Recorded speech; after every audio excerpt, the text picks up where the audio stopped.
قدرت نظامی قرغیزستان قوی تر می شود اما تاجیکستان ضعیفتر. مجازات دشنام دادن و سخنهای قبیح در جایهای جمعیتی در قزاقستان شدیدتر شده است. از منصبداران حکومتی لاتویه طلب شد که اختیاراً از استفاده تیک تاک دست کشند. ترکیه پس از زمین لرزه 247 خانه ساز را بازداشت کرد. تاجیکستان از نظر قدرت نظامی در رده‌بندی در زینه 120 بین 145 کشور قرار گرفت. موقع تاجیکستان تقریباً به تغییر باقی میماند، در حالی که قرغیزستان، کشوری که تاجیکستان با آن چند برخورد نظامی داشت و مناسبات هنوز تیز و تند باقی میماند، سال تا سال موقعش را بهتر میکند.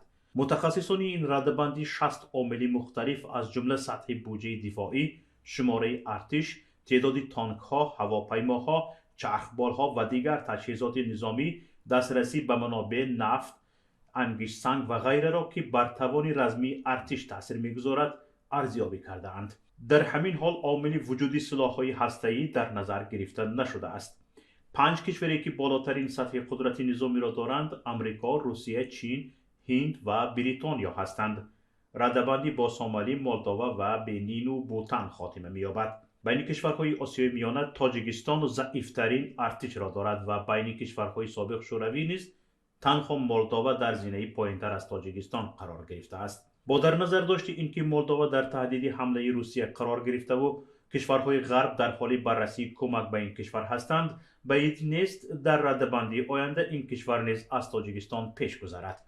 طبق داده‌های این رده‌بندی تاجیکستان تنها در شماره هواپیماها و چرخبالها از قرغیزستان پیشی گرفته است. هواپیماهای جنگی تاجیکستان 4 عدد و قرغیزستان ندارد. چرخبالهای جنگی تاجیکستان 6 عدد است و قرغیزستان 2 عدد حساب شده اند. در همین حال شماره تانک ها و ماشین های جنگی کشوری همسایه به مراتب بیشتر از کشوری ماست. قرغیزستان 215 تانک دارد و تاجیکستان تنها 37 تا. قرغیزستان 5268 عدد ماشین های زره پوش دارد و تاجیکستان 4352 عدد ماشین زره پوش دارد. قرغیزستان دارای 64 توپخانه خودگرد، سمخودنه ارتلری و 311 توپخانه کشیده شونده داشته است، در حالی که تاجیکستان از توپخانه های خودگرد محروم بوده همگی 10 عدد توپخانه کشیده شونده دارد. قرغیزستان دارای 21 موشک انداز بوده اما تاجیکستان همگی 3 عدد از این سلاح مهم را داشته است.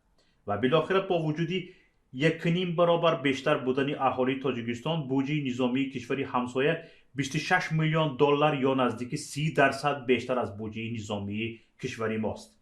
در قرغیزستان بودجه نظامی 116 میلیون دلار است و اما در تاجیکستان باشد همگی 90 میلیون دلار است. قرغیزستان 2 سال آخر پهپادهای جنگی مثل بیرقدار ترکی را خریداری کرده است که در نوع خود یکی از بهترین ها در جهان حسابیده می شود.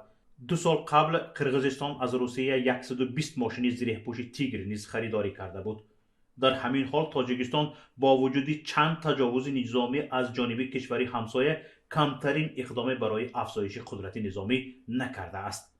با گذشت 30 سال از تأسیس ارتش ملی هنوز عادی ترین مسئله در ارتش دعوت نواسکران حل خود را نیافته تنها با راه سربازربایی صف ارتش پر کرده می شود.